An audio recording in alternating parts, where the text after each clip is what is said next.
Des quartiers prioritaires, puisque cette géographie de la politique de la ville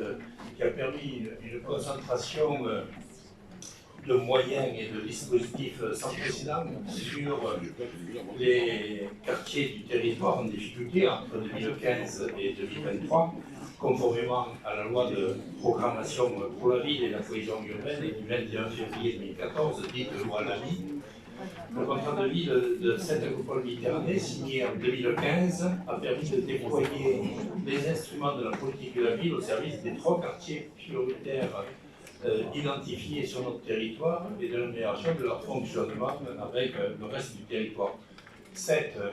îles de Thau, grand ensemble d'habitat social avec 3794 habitants, 7 centres-villes, île Sud, avec le QPV du centre 4340 habitants, qui est typique de la région, mais parmi ceux qui parviennent le mieux à conjuguer mixité sociale et diversité de fonctions, soit dans le domaine de l'habitat, du commerce, du tourisme, et les conditions de maintien de sa grande attractivité, et Frontignan, les Deux Pins, un ensemble d'habitats sociaux, objet d'une politique de requalification et d'aménagement à fort enjeu, positionné entre un cœur de ville désormais identifié, fragilisé, et des établissements publics devant aujourd'hui se tourner pleinement vers les publics cibles des QPV.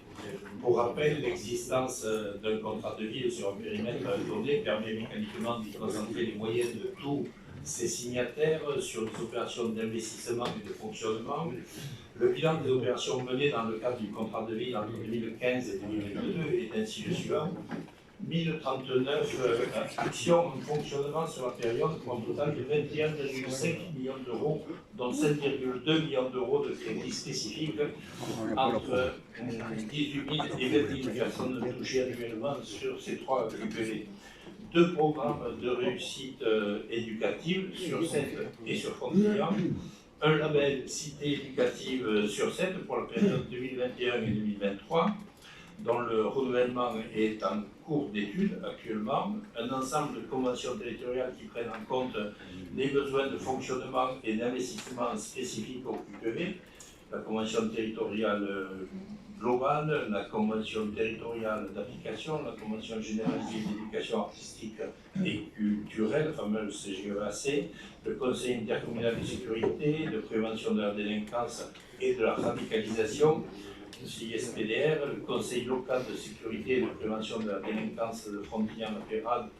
le projet éducatif de territoire du EDT, le contrat local de santé sur la ville de Sète à partir de 2023, le dispositif approche territoriale intégrée, ATI, et le contrat territorial d'Occitanie et le CTO. Plus précisément, sur les opérations physiques, la convention en rue, PNR-QAD, facilitation du renouvellement de l'OPRH RU, de l'accès au dispositif Opération Cœur de Ville,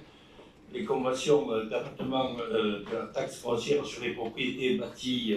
avec les 2 bailleurs sociaux, 7 Habitat et Héros Logement, et l'animation d'une gouvernance et le financement d'une ingénierie pour une approche intégrée. L'évolution de la géographie prioritaire annoncée à partir de 2024 en vue du futur contrat de ville aura ainsi des conséquences sur l'ensemble de ces dispositifs. Un diagnostic qui plaide pour le maintien et l'extension du périmètre actuel, gage d'une transformation de ces quartiers dans la durée.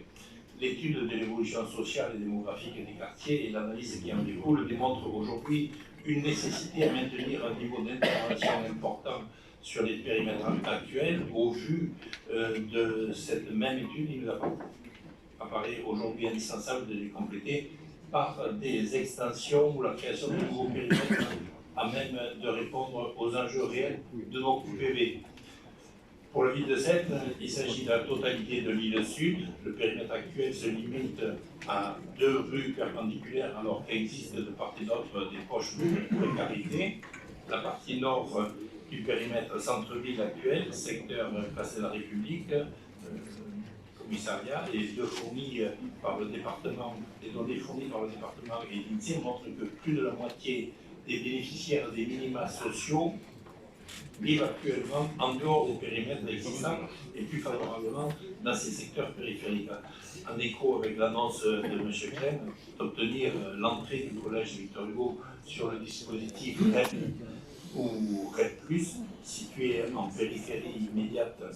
de l'île Sud, le collège est aujourd'hui orphelin de ces dispositifs, bien que 50% de ses élèves soient boursiers. Cette évolution conditionnera l'accès à des moyens de fonctionnement supplémentaires à la situation éducative pour mieux répondre aux besoins des élèves et enseignants exposés au risque de décrochage scolaire. Sur la base d'un portrait de territoire actualisé, la ville de Fontilly-en-la-Pérade revendique l'évolution suivante de sa géographie, aussi prioritaire, associée au périmètre actuel du quartier des Deux Pins, les secteurs du cœur de ville qui concentrent les mêmes problématiques de précarité et de cumul des facteurs de fragilité en matière d'économie, d'emploi, d'insertion, de revenus, d'accès aux services, d'habitat et de cadre de vie. Nous voulons une nouvelle géographie prioritaire qui doit être le fruit d'un travail partenarial État-collectivité. L'État a annoncé l'ouverture d'un dialogue où les éléments cartographiques seront la base des échanges des préfets avec les élus locaux pour déterminer et adapter les contours des quartiers prioritaires. L'État souhaite enfin que ces zonages soient désormais plus cohérents avec ceux des réseaux d'éducation prioritaires REP et REP+. Or, malgré une signature annoncée en fin d'année, l'État n'a toujours pas communiqué sur un périmètre de travail ni mis en place l'espace de co-construction annoncé par les élus locaux. Il demande dans le même temps que soit lancée la concertation avec les habitants. Il nous paraît donc aujourd'hui essentiel de provoquer cet échange afin de mieux faire coïncider le territoire perçu depuis la NCT sur la base des données statistiques incomplètes et datées avec le territoire réel vécu par les habitants et les élus qui en possèdent une connaissance autre, alimentée par des données actualisées, dont celles de l'État, impôts, Pôle emploi, CPAM et de l'ensemble des partenaires du contrat de ville, attendu depuis février et aujourd'hui urgent. Cet échange doit permettre d'avancer la construction du nouveau contrat de ville sur les bases solides approuvées, traduisant les besoins de notre territoire et de ses habitants en matière notamment de lutte contre la pauvreté, l'insécurité et la dégradation du lien social.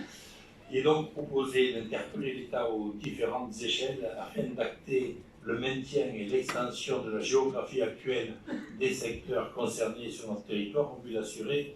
une pleine cohérence aux effets renforcés de la politique de la ville, essentielle pour un développement équilibré et solidaire avec les populations les plus défavorisées et une sécurité renforcée pour tous les habitants. Par conséquent, je vous propose au Conseil communautaire d'adopter la motion présentée et d'autoriser le président à mener toutes les démarches utiles à sa prise en compte.